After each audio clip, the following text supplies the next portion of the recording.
શ્રી માતાજી અને આપણે બહુ સારું સીધું આ શીર્ષક છે અને મને લાગે છે કે એ જેટલું સાદું છે એટલું ગંભીર પણ છે અને અતિ ઊંડાણપૂર્વકનું છે. સાંજના વાર્તાલાપોમાં મુખ્યત્વે કદાચ અંબુબાઈ પુરાણીએ શ્રી અરવિંદને એક વખત પ્રશ્ન કર્યો કે ગાંધીજીએ ગુજરાતી સાહિત્ય પરિષદની એક અધિવેશનમાં સાહિત્યકારોને પ્રશ્ન કરેલો કે તમે ઓશિયો સમજે એવું સાહિત્ય રચ્યું છે ખરું?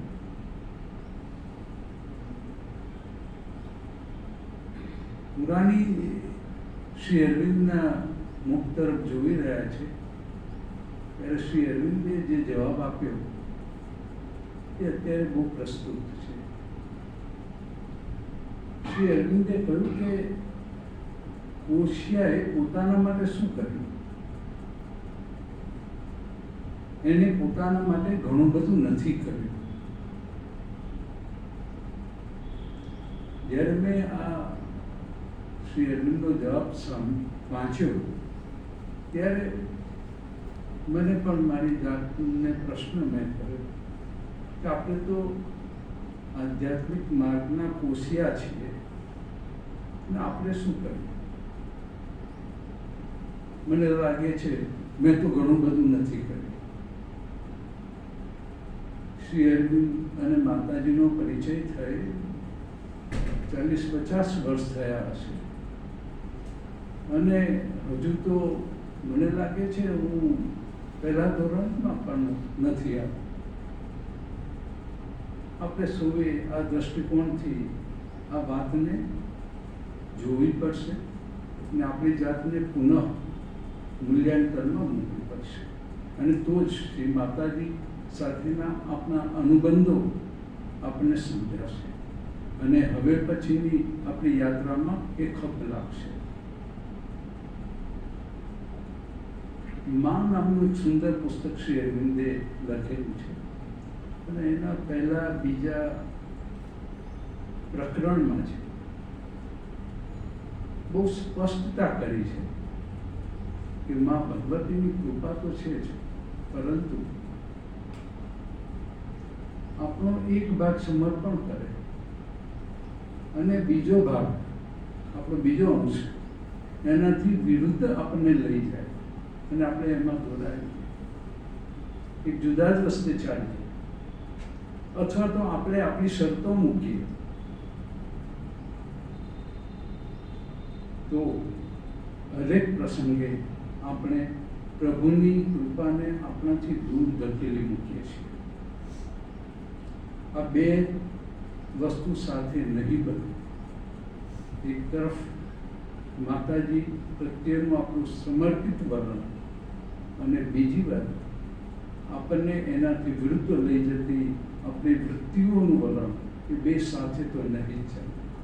અને જો એમ હશે તો મા ભગવતીની કૃપા પણ એ અંશતઃ જ હશે.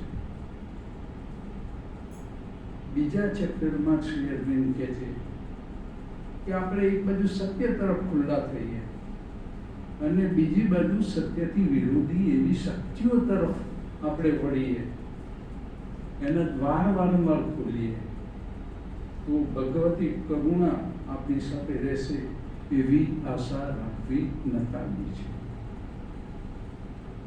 સામાન્યતઃ આપણું જીવન બે ભાગમાં વહેંચાયેલું હોય છે. આપણે ઈચ્છીએ છીએ અભિમુખ થવા માટે, ઈશ્વરની શક્તિ માટે. કેટલીક ક્ષણો આપણે એ તરફ પસાર પણ કરીએ છીએ અને છતાં ઘણી બધી ક્ષણો આપણે એનાથી વિમુખ પણ કરીએ છીએ. માતાજી સાથેનો અનુબંધ દ્રઢ થશે તો જ આપણી યાત્રા એ આપણી અપેક્ષા મુજબ ચાલશે. એટલે શ્રી અરવિંદ બહુ સ્પષ્ટ કહે છે કે આ અધોમુખ પ્રવૃત્તિ, અધોમુખ પ્રકૃતિ મનુષ્યની માંથી મુક્ત થવું અને સતત પ્રભુ સન્મુખ રહેવું એ પાયાની વાત છે. અને મેં એનું સબટાઇટલ શ્રી માતાજી અને આપણે આજે એવું સૂચ્યું, the magic of our golden change. Shri Aurobindo અને માતાજીના જીવન કાર્યનું, એમના યુગ કાર્યનું, એમના આ કાળ કાર્યનું જો આપણે કશું પણ પ્રતાર્પણ કરવાનું હોય તો પછી આ જે ગોલ્ડન ચેન્જની ઓપોર્ચ્યુનિટી આપણને મળી છે એને આપણે સાચવીશું કે પછી જવા દઈશું? આપણે પોતાને આ પ્રશ્ન કરવાનો સમય બાકી ગયો છે.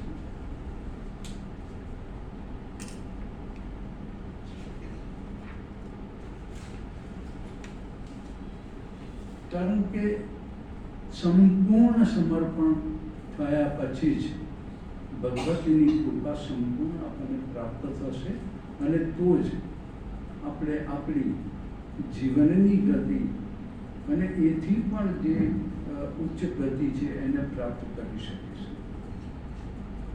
માતાજી અને એક સાધક ઉદાર પીતો, બહુ સિનિયર સાધક, વચ્ચેનો એક સંવાદ યાદ રાખવા જેવો છે.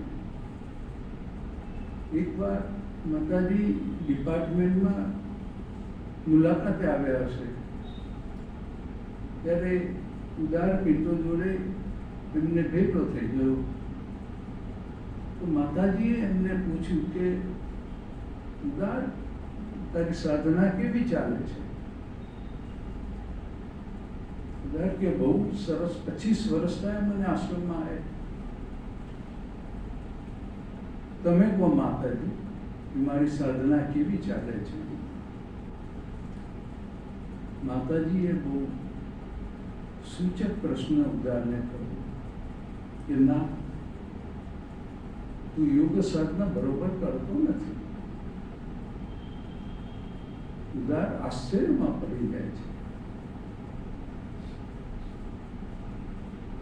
માતાજીએ કહ્યું કે હું તારા બદલે બધી જ પ્રવૃત્તિ કરીશ યોગની, એ મારા ઉપર છો. તું મારી હાજરીનો અનુભવ કર, બસ. આપણા સૌ માટે આ પ્રશ્ન છે કે આધ્યાત્મિક જીવનના માર્ગે આપણે ઘણું બધું કરવા ધારીએ છીએ, પરંતુ વાસ્તવમાં જે કરવાનું છે પ્રભુની સન્મુખ રહેવું, સતત રહેવું, પ્રતિપળ એની ચેતનામય રહેવું, એ એક નાનકડું કામ આપણે કરી શકતા નથી. ઉદાને પછી માતાજી કહે છે, ઉદા ગૂંચવાઈ જાય છે અને કહે છે કે તો મારે શું કરવું?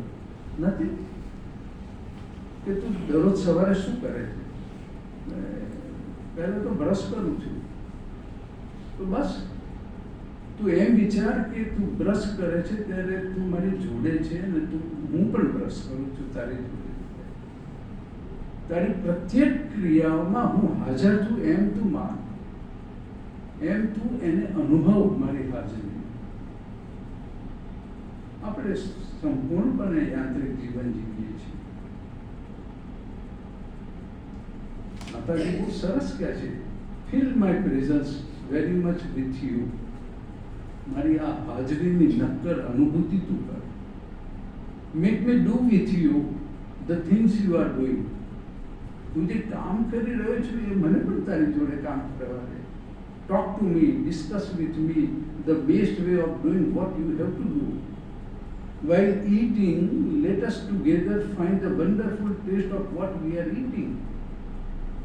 You will see how wonderful taste even a slice of bread if you eat it with me together, enjoy its taste. બસ આપણે આ ચૂકી જઈએ છીએ. પ્રત્યેક પળ એની હાજરીનો અનુભવ કરો. જીવનની સંપૂર્ણપણે પળો એની હાજરીમાં વિતાવી જોઈએ. એટલે તો શ્રી અરવિંદે કેટલું મોટું મહાવાક્ય આપી જો હોલ લાઈફ ઇઝ યોગ. આ જીવનની સમગ્ર ક્ષણો ઈશ્વરની સન્મુખ પસાર કરવાની છે અને એ જ યોગ છે.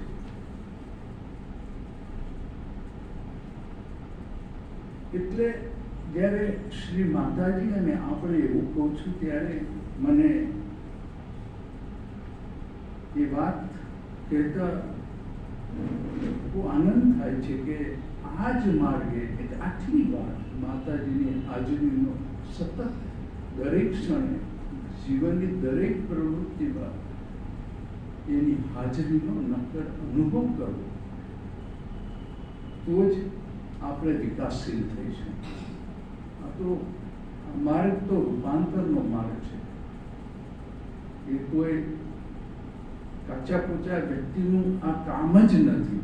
પરંપરાગત આવતા આધ્યાત્મિક માર્ગો કરતાં આ સંપૂર્ણપણે જુદો માર્ગ છે અને એમાં ગુરુકૃપા તો જ છે જો તમે પ્રવૃત્ત થાઓ, જાગૃત થાઓ, અને એટલે એનું મહત્વ છે. તો શું થાય આ વિકાસ કરીને? માતાજી બહુ કરે છે, to widen the field of one's consciousness. આપણી ચેતનાનો વિસ્તાર કરવો, ચેતો વિસ્તાર થશે આ. To understand even better and completely which one knows, આપણા જ્ઞાનમાં નો વિસ્તાર થશે અને આપણી સમર્થ ભાવનાનો પણ વિસ્તાર થશે અને તો જ આ યોગ માર્ગે તમે આગળ વધી શકશો. માતાજીએ બહુ સ્પષ્ટપણે આ વાત મૂકી ત્યારે મને ઘણી વાર લાગે છે કે 1975 કે એની આસપાસ હું પહેલી વખત માતાજીનું નામ જાણ્યું, એમનો ફોટો જોયો અને એમના પ્રેમમાં પડી ગયો. આજે 2025 50 વર્ષ ઘણીવાર મને એમ લાગે છે કે મેં બરોબર પસાર નથી કર્યા. વાત તો આટલી જ છે, મારે એની હાજરીનો અનુભવ કરવાનો પ્રયાસ હોય. આ યોગમાં કંઈ બહુ મોટી વાતો પણ નથી અને છતાં પણ આપણે નથી કરી શકતા.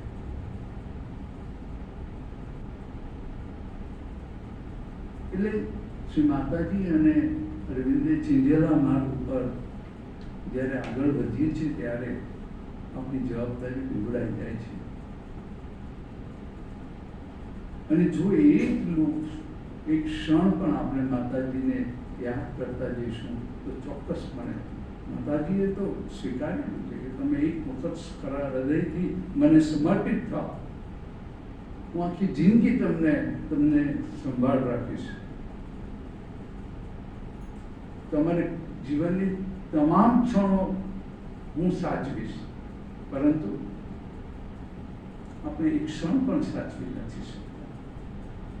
જ્યારે વિપરીત સંજોગો હોય, જ્યારે વિપરીત સ્થિતિ હોય ત્યારે આપણે યાદ કરીએ છીએ અને માતાજી હાજર હોય છે. તો પછી જ્યારે અન્યથા આપણું જીવન રોજબરોજના જીવનોમાં પણ આપણે કેમ દિવ્ય તત્વને ભૂલી શકીએ, એ મને મારા માટે પણ આશ્ચર્ય થાય છે. મને ઘણીવાર રૂઢ આપણા સંવાદો હું જોઉં છું કે આપણે જે લોકો શ્રી અરવિંદ માતાજીના તરફ વળેલા છે ને આપણે છૂટા થઈએ, જય માં કહીએ ને ઘણી વખત યાંત્રિક રીતના બધી વાત, જય માતાજીની મરજી. અરે ભાઈ, અહીંયાથી ચાલતા સામે જવાનું છે, જરા કાળજી રાખ ને માતાજીને શું કરવા વચ્ચે? તારે કરવાનું છે કામ તો કર. માતાજી તો આપણું બધું ધ્યાન રાખવાનું છે 24 કલાક. પરંતુ આપણે ત્યારે પણ એમ કહીએ છીએ જેવી માતાજીની મરજી. અરે માતાજીની મરજી તો પછી, એની તો મરજી સતત અને સનાતન છે. પણ તારી એ કોઈ ફરજ છે કે નહીં? એટલે જાગૃતતા પ્રતિપળની એ એક મહત્વનું પાસું માતાજી અને આપણી વચ્ચેના અનુબંધોનું છે.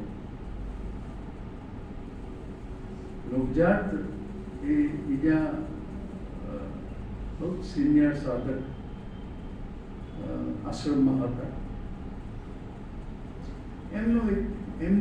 એમનો એક વિચાર એક જગ્યાએ મેં વાંચ્યો હતો, એ મને હંમેશા ગમી ગયેલો છે ને એ પછી મેં અમલમાં મૂકવાનો પ્રયત્ન કર્યો છે. એ કહે છે કે દરરોજ સવારે વધુ નહીં, બસ અડધો કલાક પસાર કરો એની જોડે, ડિવાઇન જોડે સંપૂર્ણપણે, just a half an hour, not more. દિવસનો આરંભ એક અડધો કલાક તમે એની જોડે પસાર કરો, બસ એ તંતુ ચાલ્યા કરશે આખો દિવસ. પરંતુ આપણે એ અડધો કલાક પણ યાંત્રિક પણ એની જાગૃતતાથી, પૂરેપૂરી જાગૃતતાથી આ ઈશ્વર જોડે અડધો કલાક પસાર કરવાનો છે, જેમાં કોઈ માગણી નથી, જેમાં કોઈ ફરિયાદ નથી, જેમાં એક અને માત્ર એક જ વસ્તુ છે કે તારી સન્મુખ હું સતત જાગતો હતો. બાળકને મારો દોહિત્ર છે તો મારા પત્ની બાજુમાં બેઠા હોય તો એ રમ્યા કરે, એને ખ્યાલ છે કે નજર છે મારી. શ્રી રામકૃષ્ણ પરમહંસે બહુ સુંદર ઉદાહરણ આપ્યું છે કે સાધકનું મન તો કેવું છે કે એ તો પેલી કામ કરનારી સ્ત્રી જેમ કામ તો શેઠના ત્યાં કરે છે, પણ એનું ચિત્ત તો ઘેર મૂકીને આવેલા બાળકમાં જ હોય છે. આપણે એ વલણ અપનાવવું જોઈએ. અને મને લાગે છે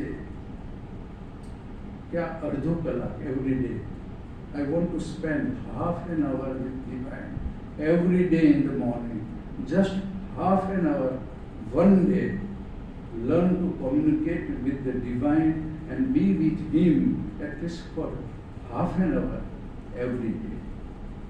બસ અડધો કલાક સમગ્ર અસ્તિત્વથી એની જોડે સંલગ્ન રહો. That's all. તો નવજાતનો આ અનુભવ અને આ એમની પ્રતીતિ અને ઉદાર પિંતોને માતાજીએ કહેલી વાત મને હંમેશા લાગે છે કે એ આપણા માટે એક બહુ જ મોટું માર્ગદર્શન પૂરું પાડે એવા અનુભવો છે. તો શું થાય આનાથી? ધારો કે આપણે અડધો કલાક સંપૂર્ણપણે ઈશ્વરમય રહીએ છીએ, આપણે માતાજીની હાજરીનો અનુભવ કરવા પ્રયત્ન કરીએ છીએ, છતાં એક સાધક તરીકે તમારે આપણે 3 વસ્તુનું ધ્યાન રાખવાનું છે. એક તો આપણે અભિપ્સા સેવવી પડશે, સતત જાગૃતતા રાખી અને પ્રભુ માટે અભિપ્સા સેવવાની ટેવ પાડવી પડશે. બીજું જે સૌથી મુશ્કેલ માર્ગ આપણા માટે છે એ આ છે પરિત્યાગ. એક જગ્યાએ હું ગયો હતો ત્યારે વાત થઈ કે શ્રી અરવિંદના 3 પાસા છે. એક તો એ સૌ પહેલા એ ક્રાંતિકારી છે, પછી એ સાહિત્યકાર છે અને પછી યોગી છે. તો ક્રાંતિકારીનો વ્યાખ્યા એ નથી કે એ આ બાહ્ય જગતમાં ક્રાંતિ કરે છે, એ તો છે જ, પરંતુ સાચી ક્રાંતિ અંદર કરવાની છે. આપણી અંદરના વિરોધી બળોને આપણે ખાળવાના છે. પરિત્યાગ, આપણી નિમ્ન પ્રકૃતિની બધી ક્રિયાઓનો પરિત્યાગ, મનના વિચારો નકારાત્મક એનો પરિત્યાગ, અભિપ્રાયોનો પરિત્યાગ. માતાજી ડોન્ટ ક્રિટિસાઇઝ, ડોન્ટ જજ, એનો પણ પરિત્યાગ. પક્ષપાત, ટેવો, અભિપ્રાયો બધું જ છોડવાનું છે. આપણા નીરવ મનમાં હંમેશા પરિત્યાગ રહેતો હોવો જોઈએ. જે કંઈ આ અનડિવાઇન છે એ સમગ્રનો પરિત્યાગ. આપણે ક્ષણે ક્ષણે સવારથી સાંજ આપણી પ્રતિક્રિયાઓ, ગમા અણગમા, ક્રિટિસિઝમ, ઓહો બેસુમાર દહેશત, કેટલા બધા, એ બધું જ છોડી પરિત્યાગ, નકારાત્મક વિચારોના પરિત્યાગ, દહેશતોના પરિત્યાગ, કેવળ શુદ્ધ સંવેદ. બહુ જ મુશ્કેલ કામ છે, પરંતુ માતાજી તરફ જે લોકો વળેલા છે એમના માટે તો આ અનિવાર્ય છે. હું કેવી રીતના કોઈનો અભિપ્રાય આપી શકું, હું કેવી રીતના કોઈના માટે મૂલ્યાંકન કરી શકું કે જ્યાં મારા જ ઠેકાણા નથી, બીજે ક્યાં. તો આ મનને નીરવ શાંતિમાં લઈ જાઓ અને આ બધી જ જે નકારાત્મક પ્રવાહો છે એનાથી મુક્ત થાવ. અને એ મુક્ત તો જ થવાય જો આપણે માતાજી સંપૂર્ણપણે અભિમુખ હોય. અને એ ત્રીજું સ્ટેપ છે કે સમર્પણની ભાવના, એ આપણને બચાવે છે. બધું જ સમર્પિત. માતાજી તો ક્યાંક એમ કહે છે કે તમે કરેલી ભૂલો પણ મને સમર્પિત કરો, ચાલશે. એવરીથિંગ, બધું જ સરેન્ડર કરો, સંપૂર્ણ સમર્પણ કરો. પણ સમર્પણ ક્યારે શક્ય છે? આપણે પ્રતિ ક્ષણ આપણે માતાજીને યાદ રાખીએ ત્યારે એ શક્ય બને. અને મજાની વસ્તુ એ છે કે એ ધીરે ધીરે એ આપણે એમાંથી મુક્ત થતા જઈએ છીએ. અને એ જ આપણને આ દિવ્ય તત્વની સાનિધ્ય ઉપલબ્ધ કરાવે છે. એક પદ્ધતિ છે કે આપણે એક બીજી પદ્ધતિથી જીવન જીવવાનો પ્રયત્ન કરવો જોઈએ, અને એ છે કે મનની જગ્યાએ હૃદયથી જીવવાની ટેવ પાડવી પડશે. We live by the mind. આપણે મનથી જ બહુધા સમય પસાર કરીએ છીએ, પરંતુ જે ક્ષણે હૃદયથી આપણે વ્યતીત કરીશું સમય, ત્યારે સમજાશે કે ઓહ, આ ઈશ્વર તો અહીંયા જ બેઠા છે, માતાજી તો અહીંયા જ છે. એની હાજરીનો અનુભવ કરવા માટે કોઈ પ્રયત્ન જ નથી કરવાનો, એ સહજ છે. પરંતુ એ ત્યારે જ શક્ય બને કે જ્યારે પેલા મનથી મુક્ત એવી આ બીજી પદ્ધતિ અપનાવી. એટલે શ્રી અરવિંદ અને માતાજીના યોગમાં પારંપરિક યોગની જેમ જ્યારે ધ્યાન કરે છે બીજા કેન્દ્રોમાં નહીં, ઓલવેઝ પ્રિફર સાયકિક બ્રીથ. આપણા હૃદય કેન્દ્રમાં સ્થિર રહેવાની વાત છે. એટલે આ હૃદય કેન્દ્રનું મહત્વ આપણા માટે વધી જાય છે અને આપણે એની ટેવ પાડવી જોઈએ, જેથી કરી આ આખી પ્રક્રિયા આપણે વિધેયાત્મક રીતના પસાર કરીએ. એટલે આખો આપણો દિનચર્યા આવી થાય છે. સવારે અડધો કલાક શ્રી નવજાતે કહ્યું એમ spend for the God for half an hour. પછી સતતપણે આપણે એની હાજરીનો અનુભવ કરી શકીશું અને હૃદય કેન્દ્રિત સ્થિત ચિત્ત રાખીશું. તો મને લાગે છે કે આ પ્રશ્નો આપણા માટે હળવા થઈ જશે.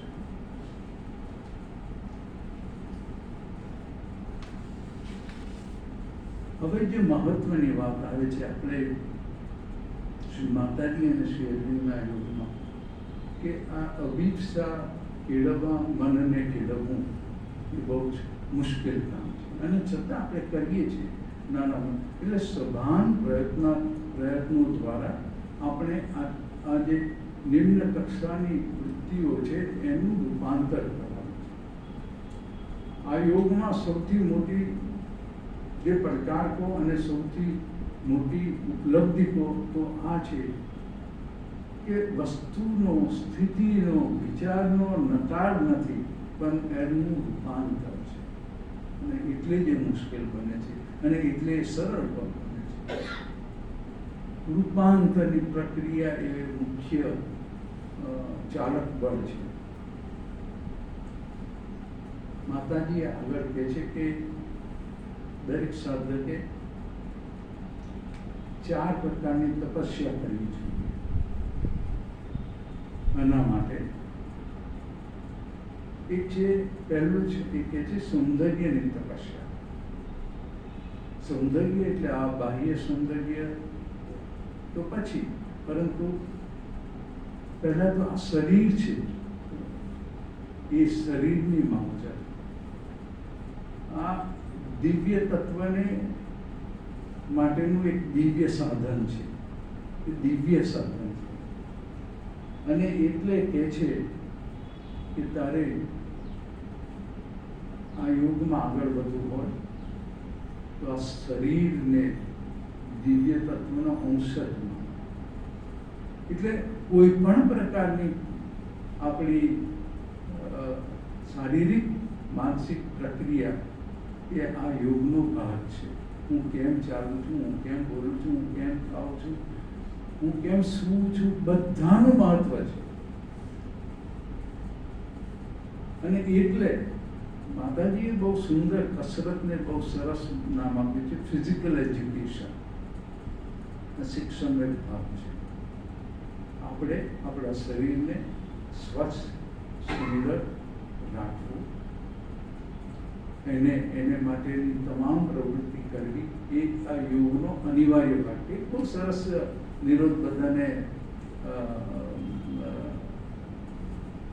30 years વિશે અરવિંદો એ પુસ્તકમાં લખેલું છે કે માતાજી દર રવિવારે બધા સિનિયર સાધકોને પણ કહેતા કે તમારે પ્લેગ્રાઉન્ડમાં જઈ અને માર્ચ પાસ્ટ કરવી. હવે આ બધા સિનિયર થયા એટલે નિરોધ બદલને થવી પડે. અમે તો હવે મોટા સાધક થયા, મોટા ઉંમર પણ ન જઈએ તો ચાલે, એટલે એકવાર એમને ખાડો પાડે તો બીજા દિવસે તો માતાજીનું કહેણા આવી ગયું એમની ઉપર. અને માતાજી કોઈ કાલે તું દેખાયું નહીં કે અમે આખી જિંદગી કરી છે ને હવે ક્યાં જરૂર છે. માતાજીએ જે એમને ખબરાયા છે, she fired like anything, nothing doing. દરરોજ તારે વ્યાયામ કરવો જ પડશે. And I saw Nirodh Baran at the age of more than 90. He was on the playground along with so many sadhaks. તો આપણે તો સવારે ઉઠીએ ને પછી ચા પણ જાતે ન પીએ ને જાતે ન બનાવીએ ને બેસીએ ને પછી આઈ ડોન્ટ થિંક કે આપણી જે આદત છે એ એટલી બધી શિથિલ અને મંદ છે કે આ જો આપણે આપણા શરીરને ચેતનવંત નહીં રાખ્યું તો આ યોગમાં પ્રવેશ જ નિષેધ છે. ઉપર બેઠા માતાજી પણ કહે દરેક વ્યક્તિએ શ્રમ એ અનિવાર્ય છે. ગાંધીજીનો પણ એક સંદર્ભ છે શ્રમનો, એમને ગજબનો મહિમા કહે છે. પણ એ શ્રમ જુદો છે. આ શ્રમ એ દિવ્ય તત્વ માટેની યાત્રાનો શ્રમ છે. દરરોજ ચોક્કસ પ્રકારે શરીરને માટેની વ્યાયામ, આ શરીરના કોષોનું રૂપાંતર માટે માતાજીની ચેતના તો જ કાર્ય કરી શકે જ્યારે આપણે આપણા કોષ, શરીરના કોષોને ચેતનબંધ કરીએ. માતાજી કે ટોક વિથ યોરસેલ્ફ, તમે તમારા શરીરના કોષો જોડે વાતો કરો. તો એ શરીરને તૈયાર કરવાનું છે. અને એમાં પછી 3 મુદ્દા આવે છે જે આપણને સૌથી વધુ અવરોધરૂપ છે: ઊંઘ, ખોરાક અને આ કસરત, ફિઝિકલ એજ્યુકેશન. ઊંઘ એ આ સાધનાનો એક ભાગ છે. દિવસના 2 ભાગ કરે છે, એક આ રાત્રિ ચેતનાનો અને બીજો રોજબરોજના વ્યવહાર જગત. આ બંનેને સાચવવાનો છે ને એ બંને વચ્ચે સમતોલ રાખવાનો છે. માતાજી કહે છે કેટલું ઊંઘ્યા, કેટલા કલાક સૂતા એનું મહત્વ નથી, કેવું સૂતા એનું મહત્વ છે. અને એ માતાજી આ ટિપ્સ પણ આપે છે કે સૂતા પહેલા બધી લાગણીઓ શમી જઈ હોવી જોઈએ, ઈચ્છાઓના ઉભરાથી મુક્ત થઈ ગયેલા હોવા જોઈએ, સહેજ હૂંફાળું ગરમ દૂધ અડધો કપ પીઓ કે સૂપ પીઓ. હું મારી વ્યક્તિગત વાત કરતો તો 15 વર્ષની ઉંમરથી ડાયાબિટીક પેશન્ટ અને અનિદ્રા તો અમને પોતે એટલે વળગી ચૂકી હોય, તો બસ એ જ મનગમતા પુસ્તકો મેં શ્રી રામકૃષ્ણનું કથામૃત છે એ હજારો વાર કેટલી વાર વાંચ્યું છે એ મને ખબર નથી. જસ્ટ સૂતા પહેલા એકાદ ચેપ્ટર એકાદ પ્રસંગ વાંચીએ અને પછી થોડાક મનગમતા શ્લોકો કે કોઈ ચેન્ટિંગ સેજ મૂકીએ ને એમાં ધીરે ધીરે હળવાશથી સૂઈ જાય. તો મને કદી મેં આજ સુધી કોઈ ટેબ્લેટ લીધી નથી ઊંઘની, તો મને ક્યારેય કોઈ સમસ્યા નથી. હું તો 40-50 હજાર ઇન્જેક્શન લીધા હોય જે વ્યક્તિને એને ઊંઘ ક્યાંથી આવે? નથી ઊંઘ. એટલે ઊંઘ છે ને એ પડકાર નહીં, પરંતુ એ આપણને સહાયક બને એ મહત્વનું છે, એક સ્ટેપ અહેડ. એટલે મને લાગે છે કે આ પ્રાર્થના, નીરવ મન, એને માટેની વાંચન કે સંગીત વગેરે ધીરે ધીરે આપણને એક એવી સ્થિતિમાં મૂકે છે કે જે આપણને સહાયક બને છે આખી યાત્રામાં. અને માતાજીની હાજરીનો અનુભવ સહજ થતો જાય છે. મને લાગે છે ઊંઘ એ બહુ જ મહત્વનું, કારણ ઇનર્શિયા ઝડપ મને ખેંચી લાવતી હોય છે અને એ આખું એક જુદું જગત છે અને એનું રૂપાંતર સાધવું એ સૌથી મહત્વનું. એટલે આ એક પાઠ છે દિવસનો, જે 2 ભાગની પ્રવૃત્તિઓ, એક શરીર માટે અને એક મન માટે. રાત્રિય મન માટે છે, એને શાંત અને નીરવ અસ્પન્ન, અને એના સૌના પોતાના ઉપાયો હોઈ શકે છે, પરંતુ સભાનતાથી કરેલા આ પ્રયત્નો મને લાગે છે એ કામ. આહાર જે મહત્વનો આપણને જે મુશ્કેલ કામ છે એ આહાર. મને એમ કહેવાનું મન થાય કે કાશ આશ્રમના ડાઇનિંગ હોલનો વાતાવરણ દરેક ઘરમાં હોતો. એક અદ્ભુત અનુભવ છે કે ખોરાકનો દરેક કોળીઓ એ પ્રસાદ બની જાય છે ઈશ્વરનો. એ ચેતના, એ મનોબળ આપણે આના માટે સતત પ્રયત્ન કરવો જોઈએ. અને એ જ મેનુ, એ પ્રકારનું મેનુ એ આપણા રોજબરોજનો ખોરાક હોવો. હું તો નસીબદાર છું કે મને બાળપણથી ડાયાબિટીસ છે એટલે સહજ છે. અને શ્રીમદ રાજચંદ્રએ તો બહુ સુંદર કહ્યું છે કે સ્વાદનો ત્યાગ એ સાચો ઉપવાસ છે. સ્વાદ પાછે નથી. આ શરીરને જોતું ઈંધણ આ ખોરાકમાંથી પ્રાપ્ત થાય છે. એ ઈંધણ એટલે પ્રાપ્ત કરીએ છીએ કે આપણે ઈશ્વર સન્મુખ રહેવાનું છે, આપણે એના ચીલે ચાલવાનું છે, એના માટે જોઈએ છે. એટલે ખોરાક ઉપર સંયમ એ આ યોગનો બહુ જ પાયાનો મુદ્દો છે.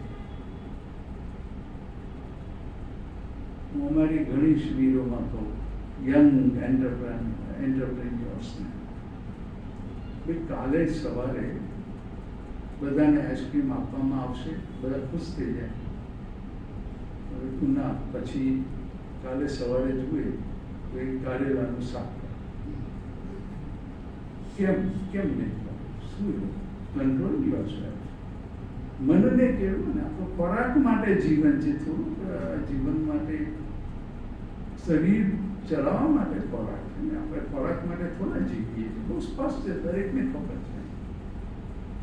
એટલે ખોરાક એ મને તો બહુ જ હું દરરોજ સવારે બ્લડ ટેસ્ટ કરું કેટલાય વર્ષોથી.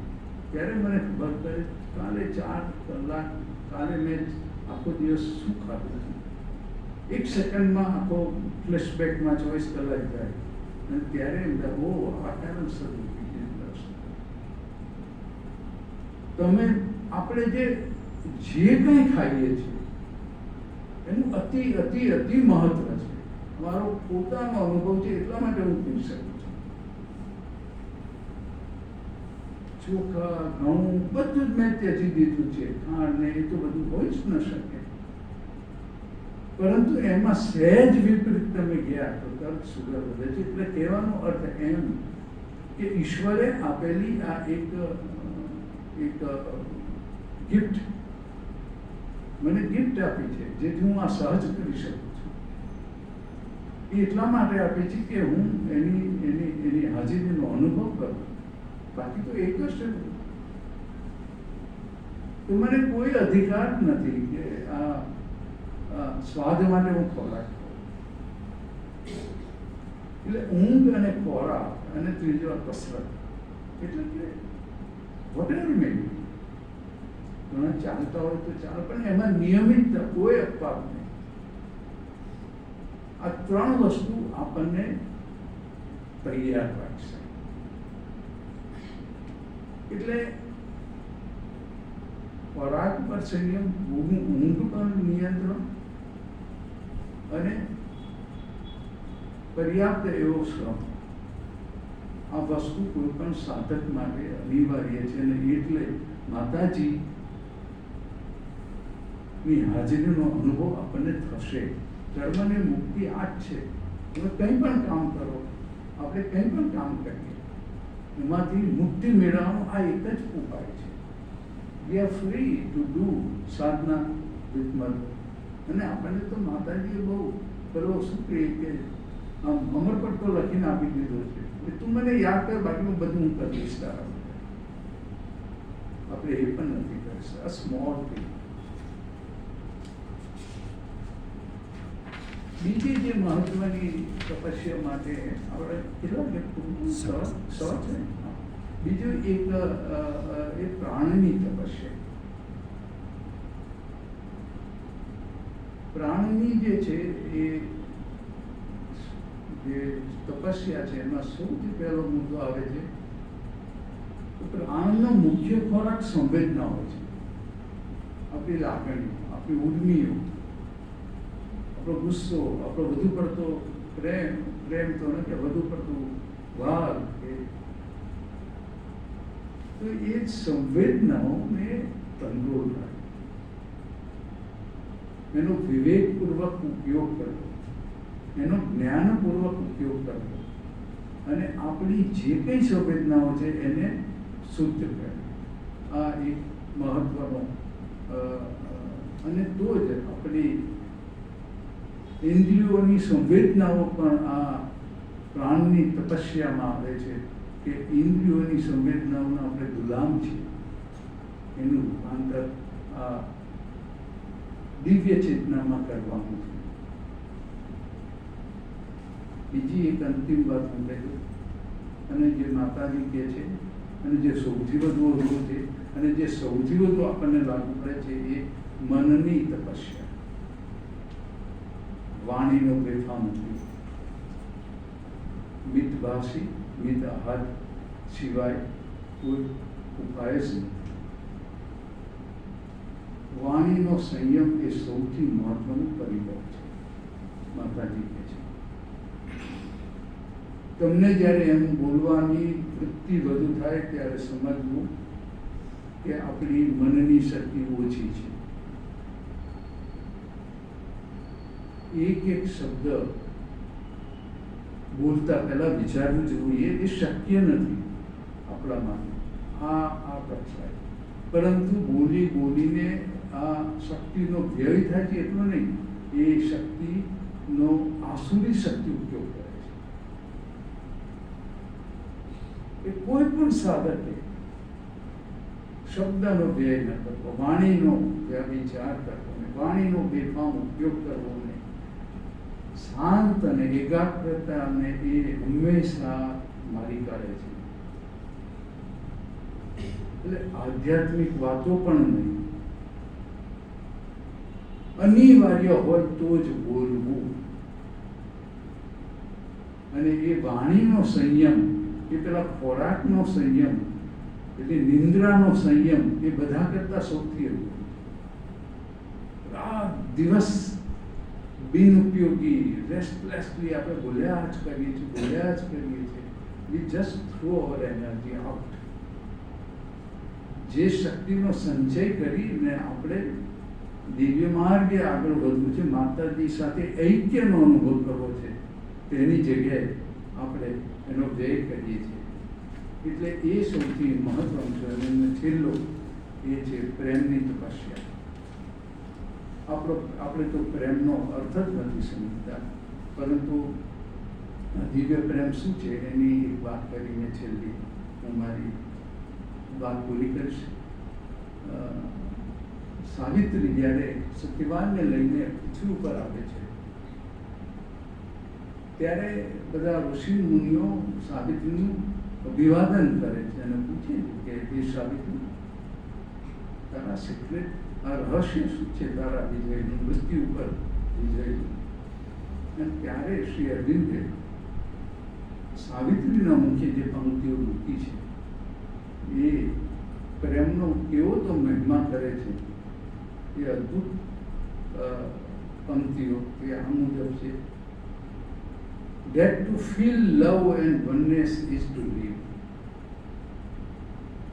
સતત પ્રેમનો અનુભવ કરવો અને એકત્વનો અનુભવ કરવો એ જ આ જીવન. And this is the magic of our golden change. આ જ એક એવો સોનેરી ચાવી છે આ જગતને કે પરલોકને પહોંચવા માટે. વિશુદ્ધ, સતત, નિર્મળ એવો પ્રેમ કરવો અને સમગ્ર પદાર્થો અને મનુષ્ય જોડે, જીવતત્વ જોડે એકત્વનો અનુભવ કરવો, એ જ આ સાધનાનો અનુભવ છે. અને તો જ શ્રી અરવિંદ કહે છે to change the earthly life to the life divine. આ એક જ રસ્તો છે, નિર્મળ પ્રેમ અને એકત્વ પામવાની આપણી શક્તિ. એ જ આપણને શ્રી માતાજી સન્મુખ અભિમુખ કરશે અને આપણે સૌ એ પ્રાપ્ત કરીએ એવી અભિલાષા. આપણે 2 મિનિટ શાંત બેસીને પછી છૂટા પડીશું.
पद्मे पद्मालये शुभे सर्व